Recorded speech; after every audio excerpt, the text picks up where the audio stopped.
Hammer. Come on, get that.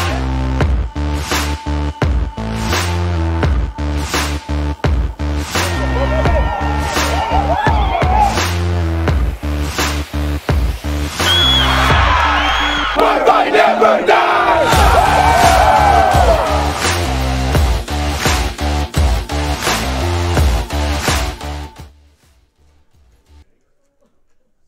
A pleasant, good Thursday afternoon. Welcome to SU Football Weekly with Coach Joe Austin.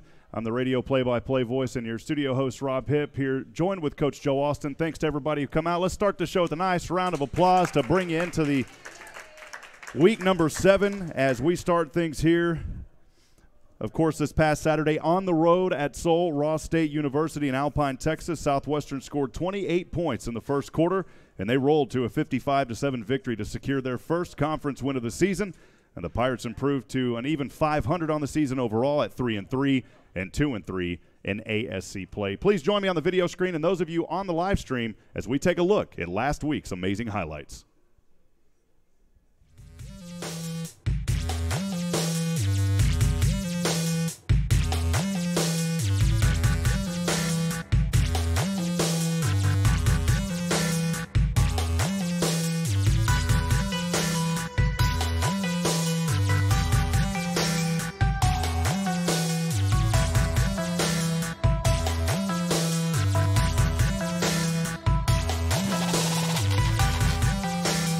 Over, looking through, up over, has the catch, and A.J. Daniels with the touchdown, a 16-yard touchdown reception to A.J. Daniels at the 14:02 mark. That was almost too easy.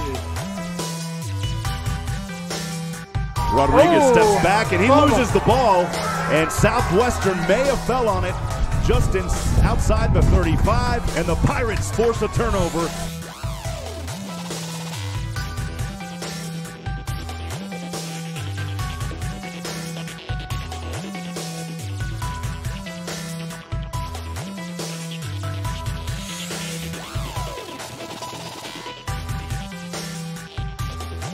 Over in shotgun. Heim is back to his right. He will hand off to Heim on the sweep to the left. Heim to the 5. Heim goes in. Corner touchdown for Kalen Heim. An 11-yard touchdown run, and the Pirates 13-0 at the 11:06 mark.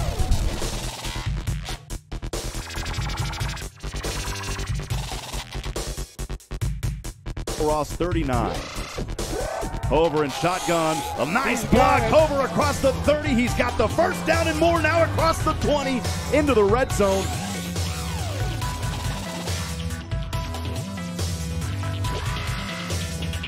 Over the middle, has his man and has the touchdown to Devin Shaw.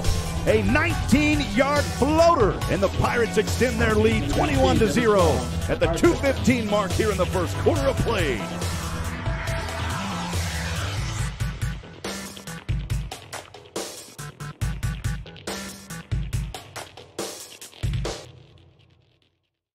Stepping back, passing over, up the middle. It's intercepted by Southwestern right into the hands of Heideco, and Heideco trying to take it to the house. Heideco, baby!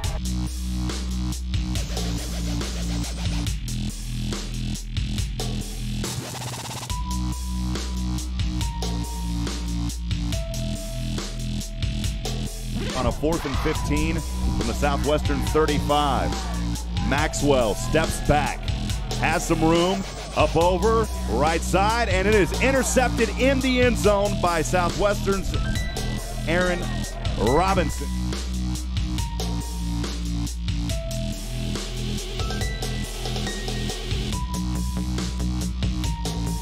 Wow, Tyvon Gwynn caught it! What a play by Tyvon Gwynn with hands in his face. All alone on the right side, Anthony Stevens on a 2nd down and 10. From his own 32, Hover shotgun, has Heim behind him. Hover all alone now in the backfield. Right side, the catch made.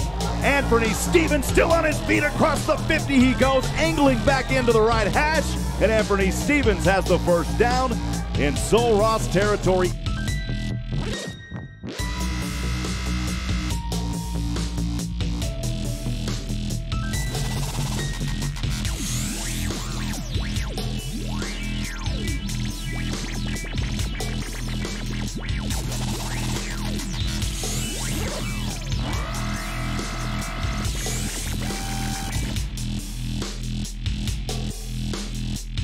30. Ball on the ground. Southwestern has it right into the hands of Hayden Smith. Over shotgun, Heim behind him. He hands off to Heim on the left side. Heim dodges through a defender. What a block on the play. Heim across the 35, still on his feet. He'll have the first down just in front of the 30-yard line. What a block on that play by Anthony Stevens on the left side. Board of that 7-5-7. Second down and 18 on the left hash from the Sul Ross 40. Hover passing left side up. What a catch at the 15. Into the hands of his receiver, Tavon Quinn, who has simply been unstoppable tonight for the Pirates once again.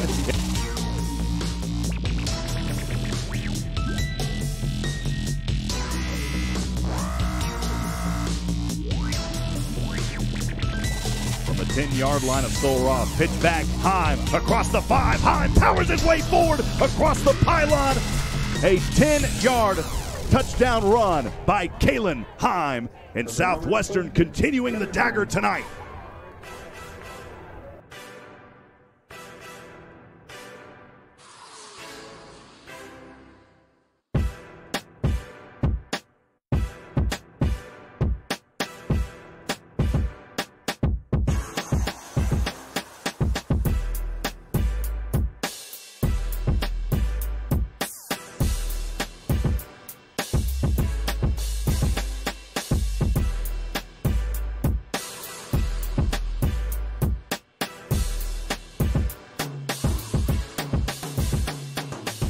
We thought we could do some things to execute really well in the run game and in pass. We just kind of taking what the defense gave us today. We went out and executed for the most part. You know, had a few hiccups, a few just blocking scheme things or whatever. But for the most part, overall, just really executed our game plan pretty well today.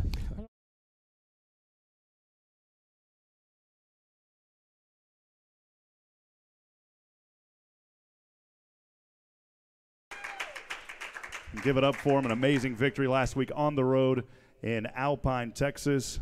As we look at a few more things here, Coach, on that opening kickoff, of course, Kalen Heim returning the ball 78 yards to set up the first drive. Frederick Hover finished the game 14 of 22, 224 yards passing, 4 touchdowns, 1 interception. That one was tipped, though.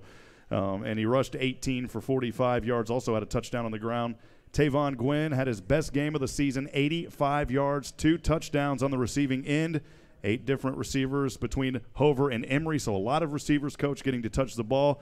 Southwestern passed for a total of 235 compared to just 162 for Sul Ross. The Pirates rushed for 225 compared to just -10 for the Lobos. So that was their total rushing yards in that game. A great job by Southwestern. Each team committing 4 turnovers. The Pirates lost really 1 fumble. The other 2 were on the punts. And then 3 penalties for 40 yards for Southwestern compared to 9 for 114 yards for Sul Ross. Coach, a very much needed win after a 3-game skid in the ASC to start conference play. Can you talk about how important this win was for the Pirates on the road in Alpine, Texas? Wins are always good, and I think when you haven't won for a few weeks, it's good to get back on track. None of our freshmen, sophomores, or juniors had ever lost multiple games in a row in their college career. I think our seniors maybe did their first year. So losing, a couple in a row is something that our guys aren't used to doing. We don't want to make a habit of it, but obviously we want to get out of that mode. If we do lose a couple games in a row, we got to get back on track, and they did a nice job doing that. Well, after 3 quarters, Southwestern led 48-0. Austin Emery able to come into the game and get some reps there to finish out this ball game. As we talked about earlier, Hover 14 of 22, 224 yards, 4 touchdowns, the 1 tipped interception. You mentioned during the week that you told Fred Hover over these past 5 games that he has to be the best player on the field, and that if he is the best player, the Pirates would do well. Can you talk about Hover's overall play in this game this past Saturday, Coach? The thing that he did best are things that people will never see, and it's how he quarterbacked and executed the game. And guys like Peyton Manning and Drew Brees and other people get all this credit, deservedly, for how well they prepare. I don't know if there's a college QB that puts in more time than Fred does with me in the field house. Being able to prepare. And what Sul Ross does is they kind of, I don't know, they have a pinwheel, I think, and they spin it, and whenever it lands is the defense they call. They do a million different things, a million different looks, And Fred made so many calls pre-snap and changing protections, changing run plays, changing pass plays. So it was his mental game is what I'm trying to say that was as good or better than his physical game. And obviously his physical game was good, 4 passing touchdowns and a rushing touchdown. But what he was able to do mentally to make sure we're always in the right pass protection, we're always in the right run scheme, changing things to different directions, moving people around, it was really impressive. It was a high level of quarterbacking.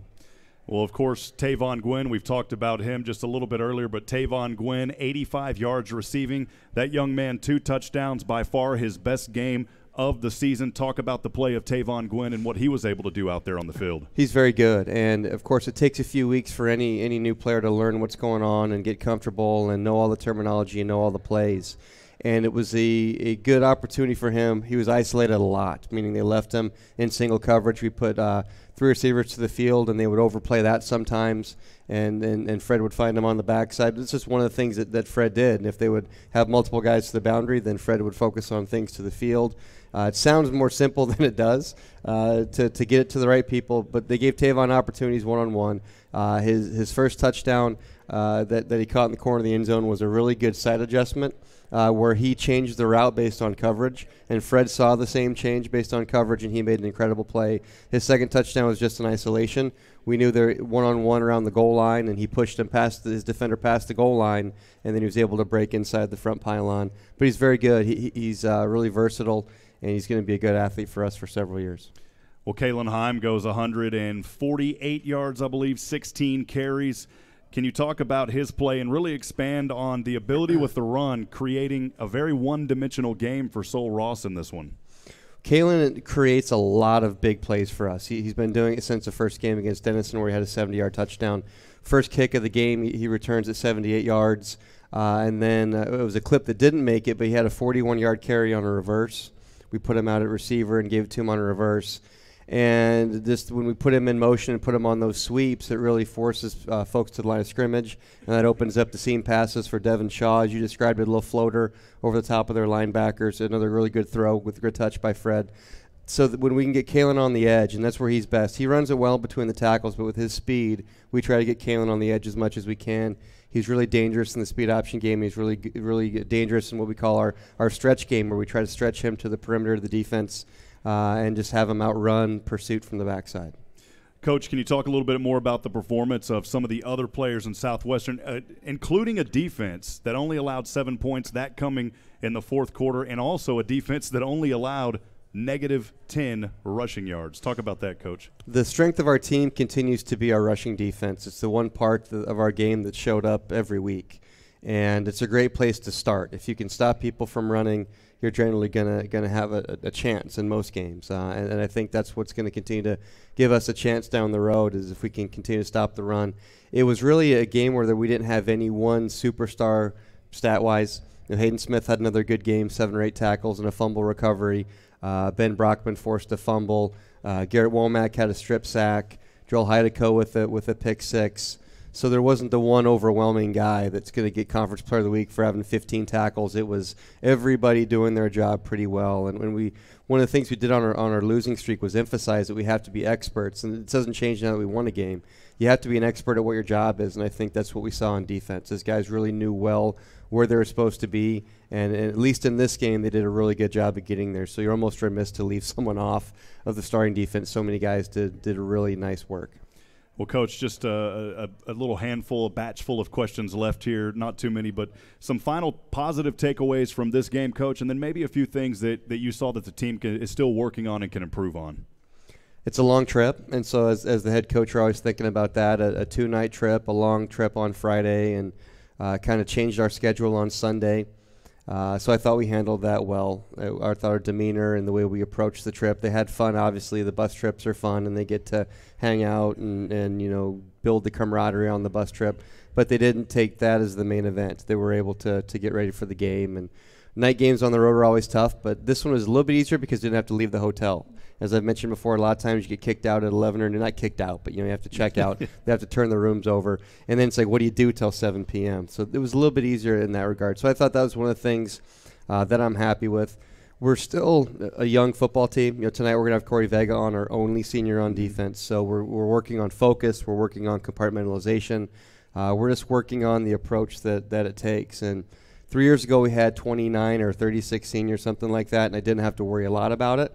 The policing of the locker room really took care of itself. Now we're in a situation again with 8 or 9 seniors and only one on defense. We have to go back as coaches and start to reteach some of the things. So I think we can approach pregame better. I think we have better pre-performance routines, and it's some of the behind-the-scene things. The physical on this game was pretty good. We were the better team. We had more talent, and we executed. It's the mental things when we continue on into our schedule. There's more really good teams coming up. That's where we can hopefully get an edge.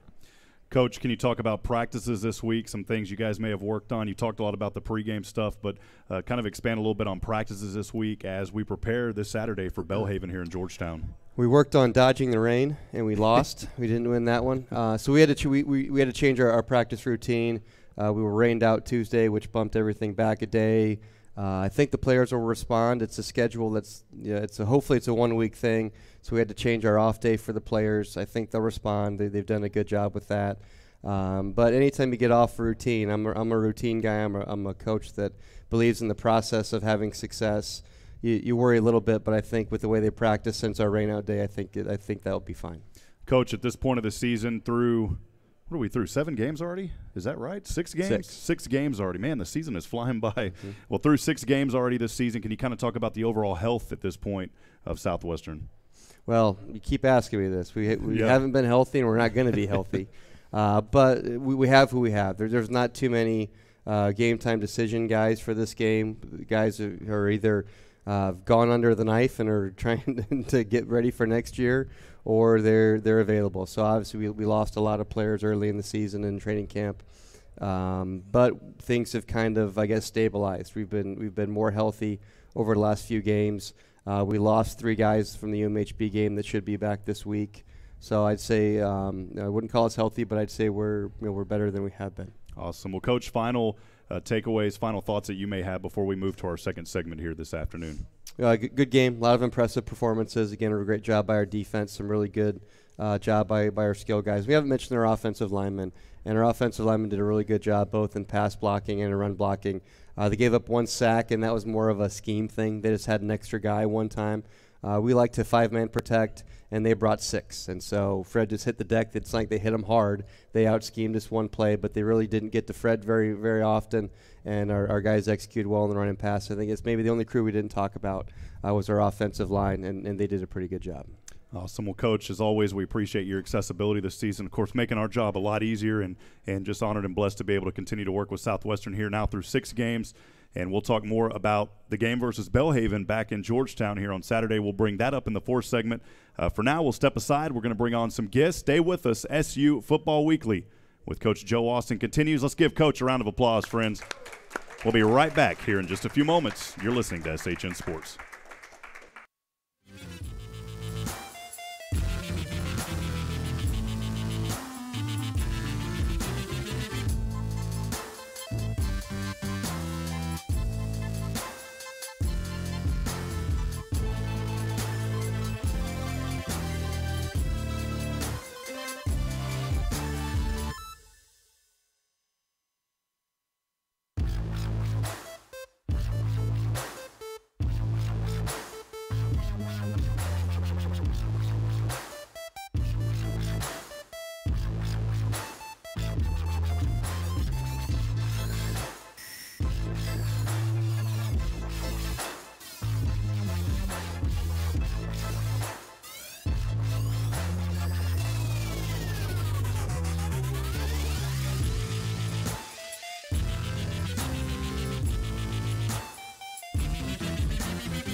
Well, ladies and gentlemen, welcome back to SU Football Weekly with head coach Joe Austin, now joined by the senior defensive tackle and the only senior on the defense, number 53, Corey Vega. Can we give it up for Corey Vega here today? Well, Corey, man, I was just chatting with you a little bit as we talk here from San Antonio, Texas, MacArthur High School, on the Dean's List the spring of 2018, majoring in communication studies, minoring in business and English. Also on the track team in high school, so I may ask you a little bit about that. But I got to tell you, man, from San Antonio, a Spurs fan, I take it. Yes, sir, I am. And I will say I did actually make a change from the English and business minor. It's actually more exercise and sports science to go with my pursuit of being a sports announcer. Awesome, man. So explain that, because he was up here. Corey was talking to me. And he goes, this is kind of where I want to be one day on the sports stuff. So talk a little bit about that and your interest in sports broadcasting. See, these were questions I didn't have, and you brought them to me, man. Yes, sir. I've always had a wide interest in sports announcing. I grew up as a Spurs fan watching a whole bunch of commentators on Ken's Five. I also grew up a Yankee fan and would always watch Michael Kay and his announcing and really, really loved them.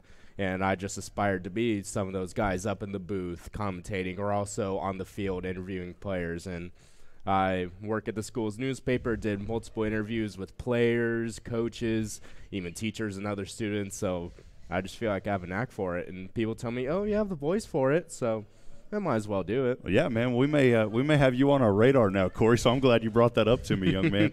We'll talk a little bit more about growing up in San Antonio. You talked about being a Spurs fan. Can you talk a little bit more about just growing up there in San Antonio, going to MacArthur High School? Talk a little bit more about your high school days and some of the biggest memories that you have from then.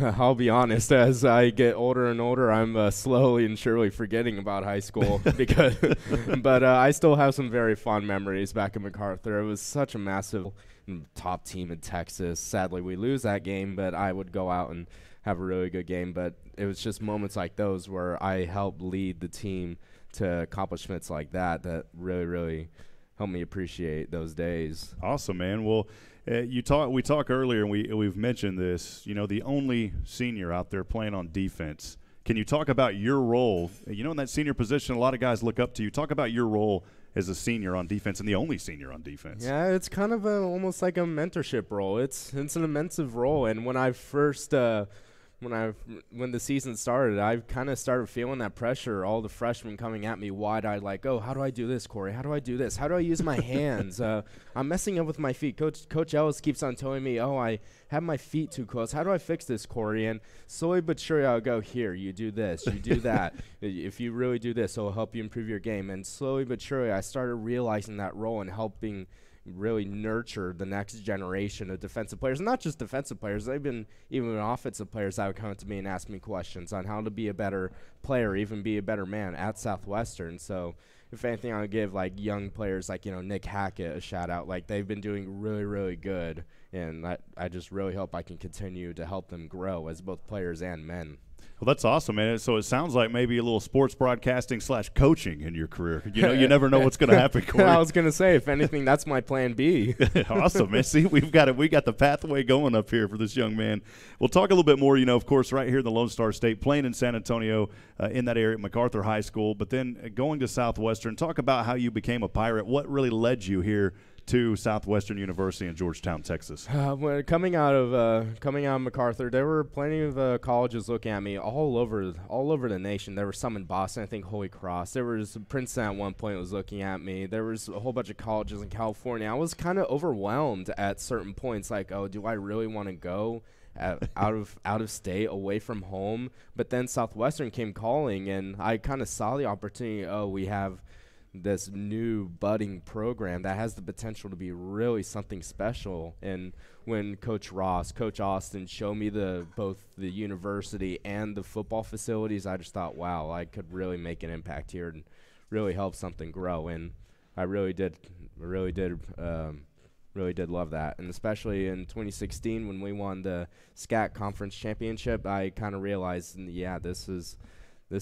our destiny here. Awesome. We'll talk a little bit more about that. As a senior, you won on the team that won that SCAC championship. I'll have Fred Hover here in a little bit. I'm going to talk to him about that as well. But just for you, What was that SCAC championship like, your memories, and so far as a senior, what has been your best memories this year, Corey?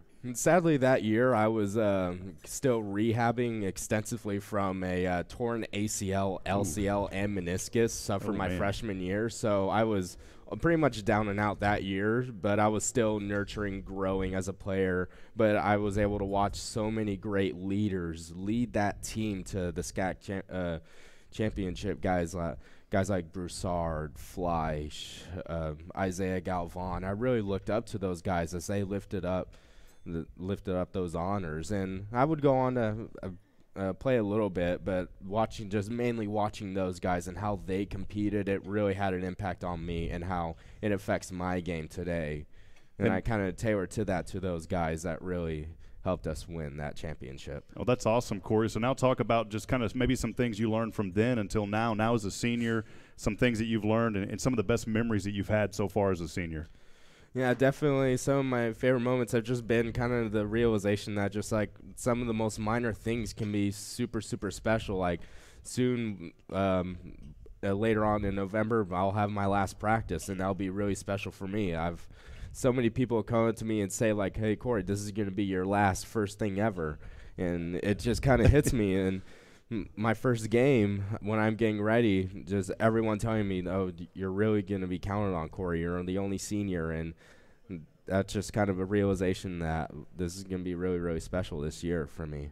Awesome. Well, a game coming up, Belhaven, as you guys continue ASC conference play here. Talk about what you're most excited about, what you're looking forward to this Saturday back here and back at home in Georgetown. You don't got to take a bus 7 hours, so talk about how happy you are to be back in Georgetown. Yeah, that was a very long bus ride. But, yeah, we'll be able to be home in front of our cheering fans. So they've kind of had to wait a little bit. We've had 2 away games in back-to-back, so definitely feel like the fans will be clamoring to come back and help cheer us on, get another big win, get this thing really rolling, get a hot streak going, and hopefully we'll be able to come out of this stretch of games undefeated.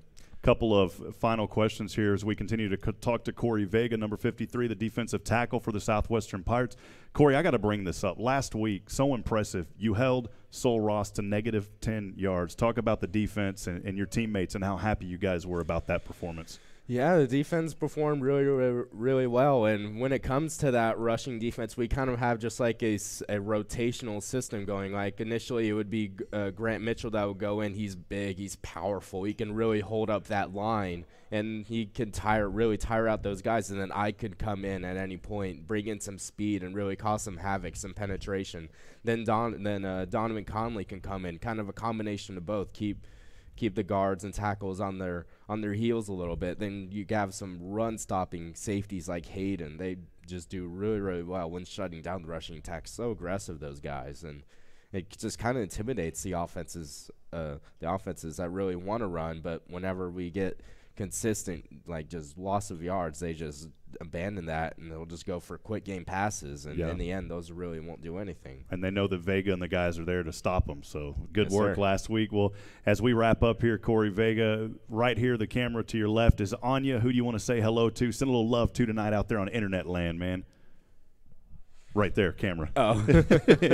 You're like, wait a minute, man. Who would you like to say a shout-out to right there on the camera? I just wanted to give a shout-out to my parents, Jesse and Roseanne Vega.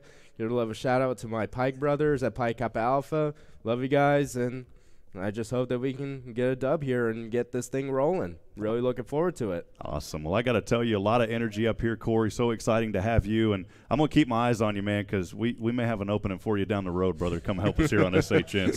So all the guys out there in ESPN and all those major networks, you keep an eye on this young man right here, Corey Vega. He'll do some great things. So, Corey, thanks again. Let's give it up again for Corey Vega. Awesome interview, Corey. We'll take a quick break. We'll bring up our other guests. Stay with us. SU Football Weekly with Coach Joe Austin continues here in just a few moments.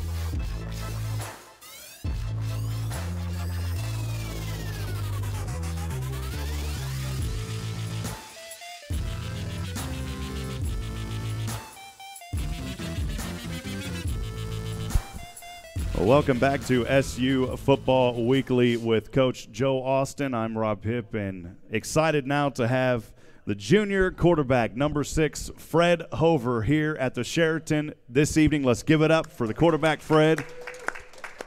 We've talked to you a couple of times this year, of course, in post-game, but we've never had a chance to have you here on the show, so delighted to have you up here tonight, young man, as we quickly go over a little bit of biography and background on Fred here from McAllen, Texas. McAllen High School graduate, All-ASC first team in 2017, the All-SCAC honorable mention in 2016, named the ASC Offensive Player of the Week on multiple occasions. You also won an SCAC championship, just like your teammate Corey Vega there. You're majoring in communication studies, minoring in business, a member of Pi Delta Theta. That's one of those words, man. It just kind of, the way it comes off your tongue, man. You won district MVP in high school in 2013. First of all, Fred, again, great to have you here today, young man. Can you talk a little bit about high school and growing up there playing football in McAllen, Texas?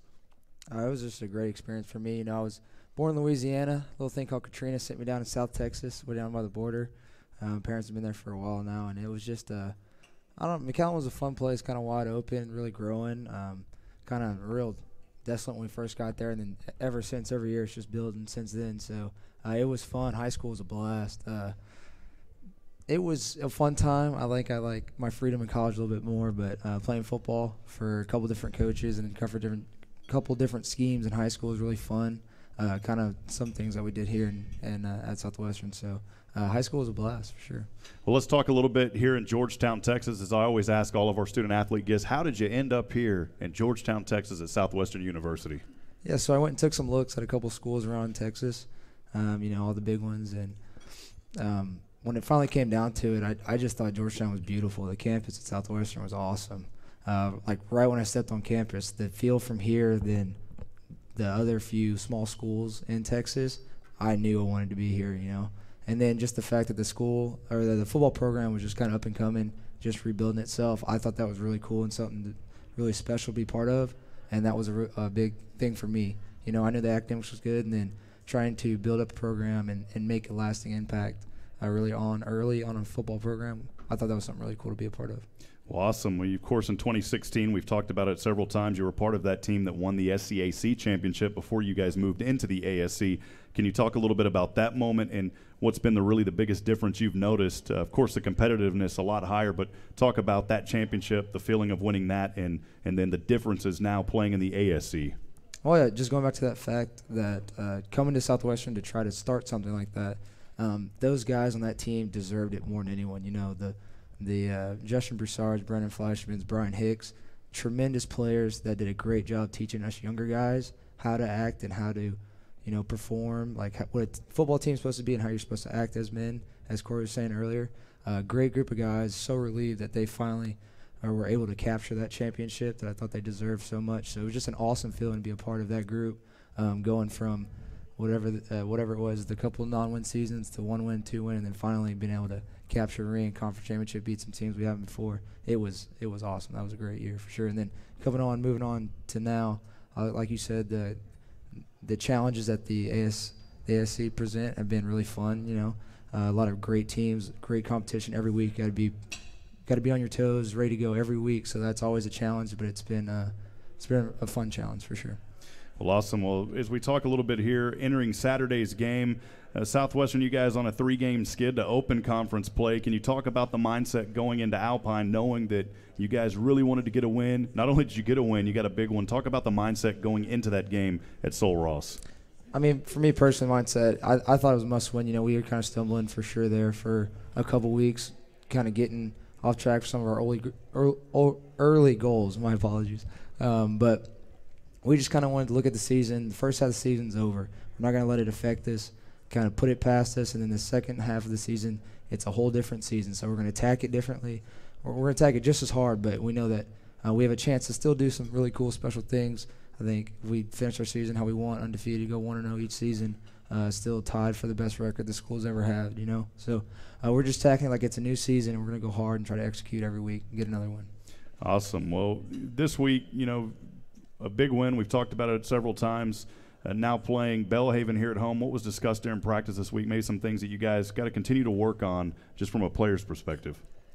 I think the biggest thing is just execution. We have to know our game plan so well that we know where we're going. We're not playing slow. We're not letting the defense come to us.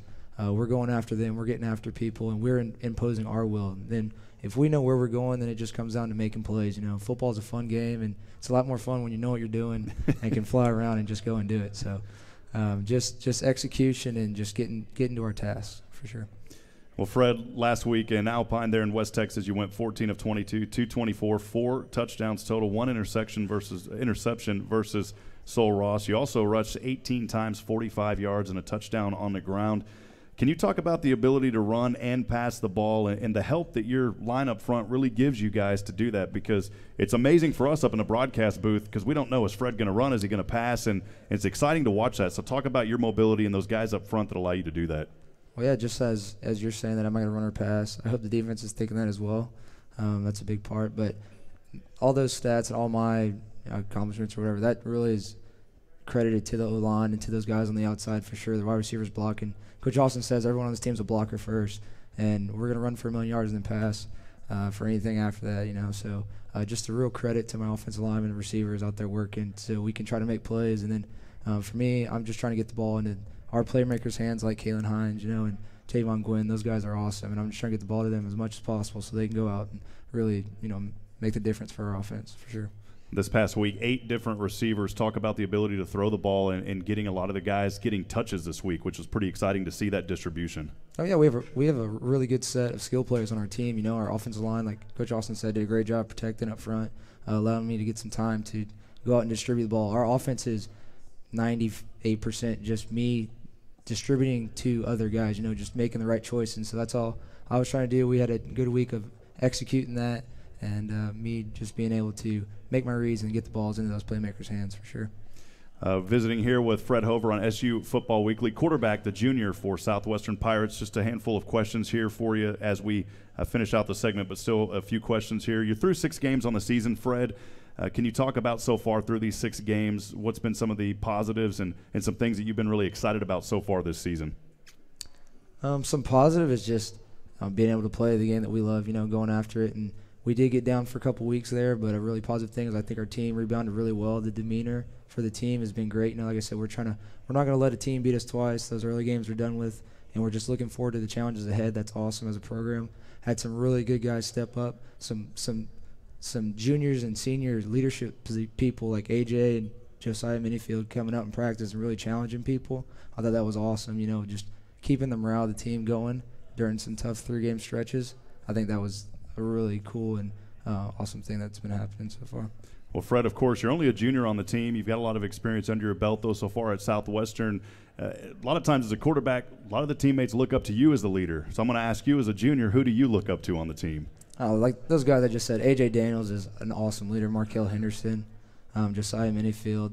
They're all great athletes, great players, but they're even better people, and they're guys that you want to go out there and play for, And I think we have a bunch of really good guys like that in our team. So I try to do my best to, be an example for some younger guys and help them out, and just offensive guys come to me if they have any questions about technique, scheme, or anything like that. And then I try to be an example as well, But for me, I really look up to those few guys. They push me to be better, and I want to go out and do good for those guys and just for the whole team in general. Awesome. We had Markel on the show, a few weeks ago, and his suits and his dress was pretty awesome. So do you look up to him also as far as the suits go, man? Oh, best swag on the team for sure is Markel Henderson. Best dressed by far. He's going to be really successful, and he's going to look really good doing it too one day. So. Awesome, man. Well, you face Belhaven this Saturday. Can you give us your thoughts on that game? Just really excited for the challenge. So happy to finally be back in Birkelbach, in front of a home crowd. I think it's going to be a good, challenging game. They're throwing a little defensive scheme that's different than some teams that we've played before. I'm looking forward to that challenge, but it's just going to come down to us executing and making plays as an offense to try to get rolling. I think it can be another big week for us. Just got to go out and perfect our schemes and our execution for sure. Well, Corey, we interviewed him earlier. He answered one of the last questions I was going to ask him. What do you kind of want to do after college? What are you looking forward to? So he answered it up front, so I'm going to ask you here at the end of our questions. What are you looking forward to? What are some of your goals after college, Fred? Yeah, so I wish I knew a structured plan like Corey has right now. I'm not as for sure yet on my thing. I came into school, I was going to be a politician. Professor O'Neill's American politics class. Changed my mind real fast. That was hard. I was doing that, and then I was kind of thinking of sports broadcasting as well with Corey, so I kept that as my minor. I'm a business major now, so I'm going to graduate in that and kind of just see where that takes me, and then I have this long-standing dream. It would be really cool to own like a beach resort and bar one day out in Mexico, but that's probably far away from there, so we'll just see what happens in between. Until that. So we'll work with Corey on this. You guys will have the business under your belt. You'll have the sports broadcasting. So we'll open up that bar and everything there on the beach, and we'll find some sports teams around there. How does that sound, man? Yeah. We'll start a SHN Mexico or SHN, Cozumel, man. I think that sounds pretty good, dude. Get all the soccer teams covered. There we go, man. Just a couple of last final questions here, Fred. Who's been some of your biggest influences? Some folks that you've really looked up to in your life here. My dad is the first one that comes up to my mind. Just a great guy, really pushed me always to do the best in everything I do. And then my mom, I have so much love for my mom. She's been through so much, and I just think she's a great inspiration on me, and she really pushes me to be a better person, for her and for my family. So those two, it's your parents, but I just love those folks, and they really have done wonders for me. Awesome, man. Well, just as we let Corey know a while ago, Mickey back there behind the camera on your left, on the live stream right now, who would you like to send a shout-out to? A little love here tonight through the internet waves, man. Yeah, so I just said it, my mom and my dad, I love y'all so much. I hope y'all are listening in and hearing this. And then all my other family in Oklahoma, Texas, Louisiana, a whole bunch of states. There's a lot of us, but just shout-out to all y'all. Awesome. Let's give it up one more time. Your Southwestern University quarterback, Mr. Fred Hover. Fred, appreciate you. Awesome interview as well. Excited about these guys. I'm excited about SHN Cozumel, man, so we're looking forward to that here coming up. But we'll take a quick break, and we will bring Coach Joe Austin up in just a little bit, but we've got our third segment where we go over a few things at Southwestern. Stay with us. SU Football Weekly with Coach Joe Austin continues after this.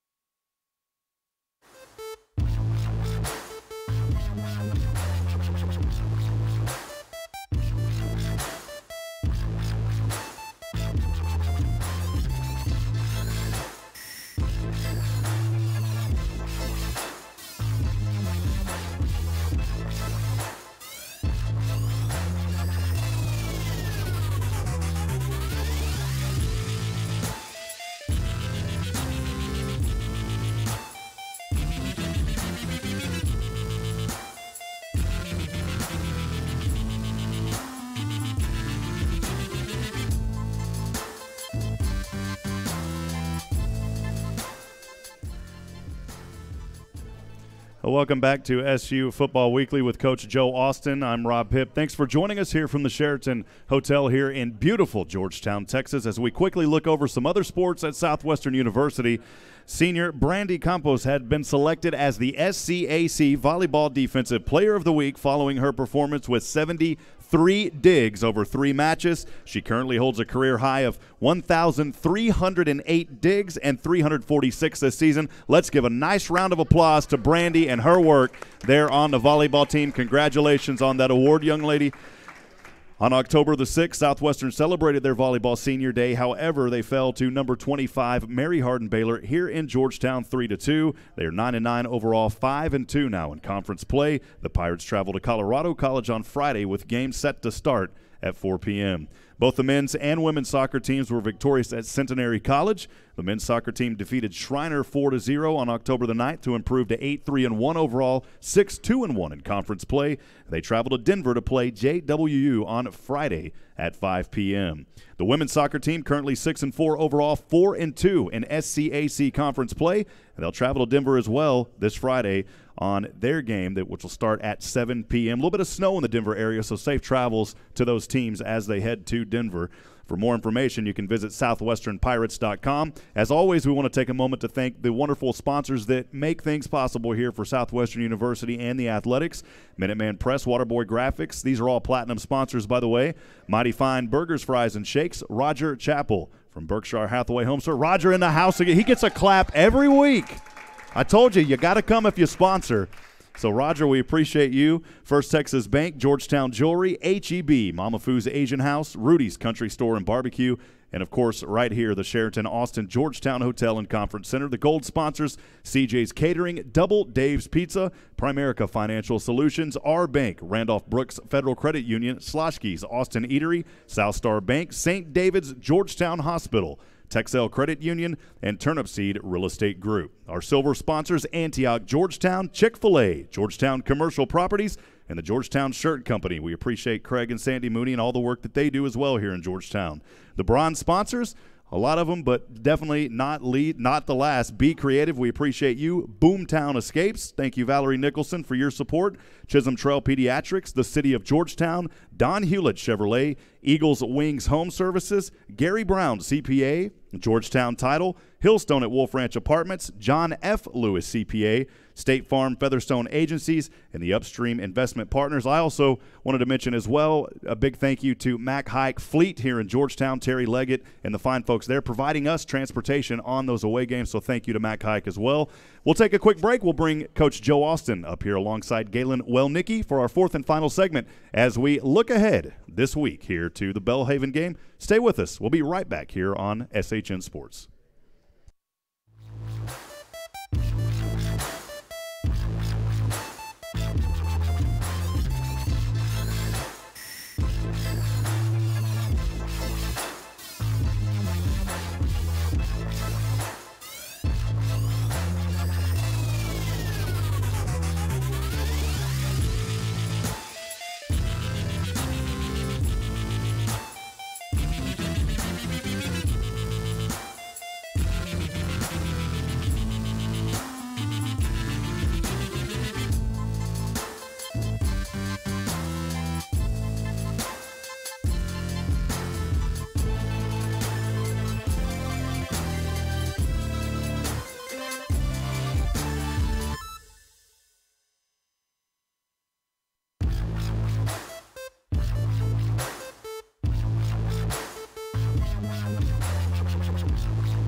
Well, ladies and gentlemen, welcome back to our fourth and final segment as we look ahead to next week, or this Saturday. Don't want to look ahead too far ahead. Facing Belhaven on Saturday here in Georgetown at home at 1 p.m. A Belhaven team with a new coaching staff and a new style of offense as well, a similar defense last year. If we compare and look at that, last year defeated the Blazers. Southwestern did 60-31 on the road in Jackson, Mississippi. Fred Hover accounted for 7 touchdowns and even received 401 yards of total rushing passing for 279 in that game. This year, Belhaven 1-4 overall, 1-3 in ASC play. Their sole win came on September the 29th at Howard Payne University there in Brownwood, where they won 20-19. Before we talk about that, I did want to mention real quick that I made a comment, the soccer games on the road, those soccer games are actually here this Friday. So thank you, Glader, for that update. So I wanted to remind friends about that. Coach, we look ahead now. We talk about a Belhaven team with a new style of offense under their new coaching staff. What is Southwestern going to have to do to really work well in this matchup, Coach? Belhaven's getting better all the time. They, as you mentioned, have a new coaching staff, entirely new coaching staff, total change in philosophy, just a complete 180. They had an air raid system. They never punted. They'd go for it on 4th and whatever at their own 10. Sometimes it would pay off, just some really weird things. No fullbacks or tight ends, and now they're double tight end with a fullback. So they really have just changed dramatically, 180. And it wasn't because their players graduated, and their last coach was able to recruit some good talent. But you can see as you watch their games, they've had to learn quickly. They didn't have spring football with this coaching staff. The coaching change was late. So every week they get better and better at what they do, and they're a little bit different than the typical spreads that we see in Texas every week, because they do go double tight. They do bring in a fullback, a lot more heavy bodies than we'll see. So it'll be interesting to see how our usually very good run defense will do. They create more gaps by having more players, more spaces they can try to run the ball through, and that'll be a challenge for us defensively. Their defense plays a style that's very unique that we haven't seen in a while, that we probably won't see again. I think we have a good plan for it, but But we'll see. I think Fred alluded to it. A lot of it's going to come down to how well we can execute. We have a pretty good idea of what they're going to do, and it's kind of funky. And hopefully, what we're planning to do, we can execute. Coach, talking more about Belhaven here and kind of expanding some players that we should keep an eye out on.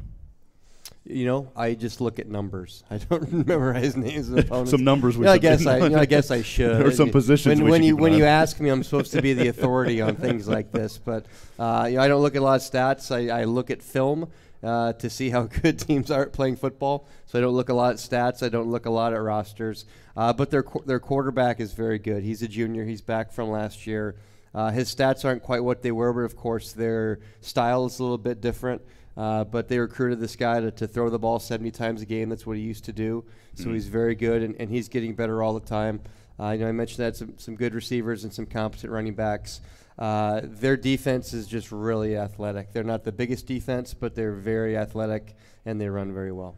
And I wanted to mention, too, it's nice not having to travel all the way to Jackson, Mississippi this year. And, if we go back and look at it, actually all of the away games are in the state of Texas. Of course, Texas is a pretty big state, so that's got to be a positive to not having to travel far to these games this season, besides, of course, Sul Ross last week. Yeah, last year was a really difficult travel year. We had our trip to Ohio, and then we went to Jackson, Mississippi. We went to Pineville, Louisiana.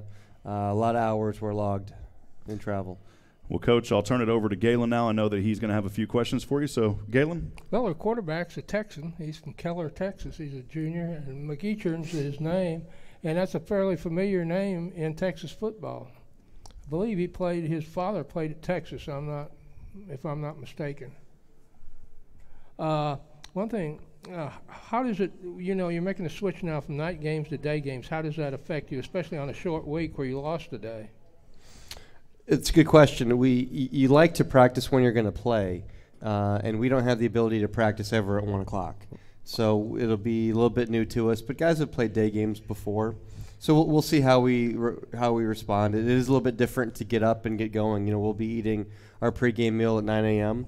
It's the same pregame meal. It's going to be pasta. So guys better like pasta at 9 a.m. because that's what they're going to have, because that's what we eat, and they can, they're going to like it or they're going to be hungry. But yeah, there's some adjustments to it, and it being our first game. Once you get a few games in, they'll have that routine down. We try to do our Friday practice as close to game time as possible. The earliest we can get out tomorrow, and we still won't have everyone based on their classes, but the earliest we can get out tomorrow is 2:45. So 2:45 is about as close to 1 o'clock as we could ever hope to get, and we can only do that on Fridays because our class schedules are a little bit lighter on Friday. Just looking just away from this for a second, how are you working on? Have you started working on trying to find a non-conference opponent next year, or have you all looked into that yet? Oh yeah, you're working years and years in advance on scheduling. We're contracted for the next 4 years with non-conference opponents, so we'll have our opening game at Sewanee, the University of the South in Tennessee, and then they'll come here. What's next year, 2019? They'll come here in 2020, and then we're going to play Austin College week 1 in, 2021 and 2022. Galen, any final questions for Coach Austin? I don't believe so. I think we're looking for a very good game this week. I hope so. And we'll have somewhere to eat this week. Last week, we love Alpine, but we couldn't find anywhere to eat. We settled on McDonald's, and they didn't even have carbonated soda, man. So we there you go. Don't drink soda. That was the takeaway from there. There's nothing in Alpine. So there's 5 buildings at the school, and that's Alpine. Well, we appreciate the and again, Coach, I did want to, on a serious note, all season, every single school that we have worked with here as part of SHN with Southwestern University, all of those away schools have been extremely hospitable. So again, a special thank you to the friends there providing us with everything that we needed. And I got to tell you, their stadium a little homey, but it had some open windows. We got a lot of cool air coming through there. It was nice to broadcast. Mm-hmm. So. Well, Coach, any final remarks before we sign off here this evening? Yeah, my folks are coming down this weekend, so your youngest son's 40, so you're not spring chicken. So get in bed, get a good night's sleep. It's a 14-hour drive tomorrow. Oh, well, I didn't know she was coming, but she wants to see you tomorrow. Oh. So you want to tell Tutu go to bed? No, she's not going to tell Tutu to go to bed. Well, Coach, we appreciate you, and again, appreciate all the fine work this season. a great night here again. Thank you to everybody that came. Let's give a round of applause for everybody that was here tonight. Thank you guys so much. Of course, Galeta, we appreciate all of you guys here as well. Glenn, thank you all for what y'all do at Southwestern University and all the fine folks here in Georgetown. Also, wanted to remind everybody, subscribe to our YouTube channel, youtube.com/SHN Sports and the numeral 1. So that's youtube.com/SHN Sports 1. You can also pick up news and information, an abundance, a wealth of information from SouthwesternPirates.com. Also the other sports that are going on, so don't forget about that. And we also want to give a special thank you to the Sheraton. Thank you, guys. They're on the phones making reservations because Georgetown is hopping, baby. So we are awesome to be here. We had a celebrity here, too. I'm just going to mention. We had a very famous NBA player from the San Antonio Spurs here during one of the coaches' shows. And Coach, I almost had the opportunity to meet him, but I said, I'm committed to Southwestern, man. So I stayed right here with you, Coach. So we appreciate everybody being here. Again, I'm Rob Hipp for Galen Welnicki, Coach Joe Austin, and all the staff at Southwestern, Nathan Height, Mickey Holden, and everybody who makes what we do possible. Thank you so much. As I end every broadcast, remember, friends, we're not strong enough alone to make it our own. We need each other. Provide a word of encouragement. Lend a hand of support. Somebody tonight needs you. Until then, we will see you on Saturday. Come out. Come early. Be loud. Let's cheer on the Pirates. We'll see you next week. Thank you.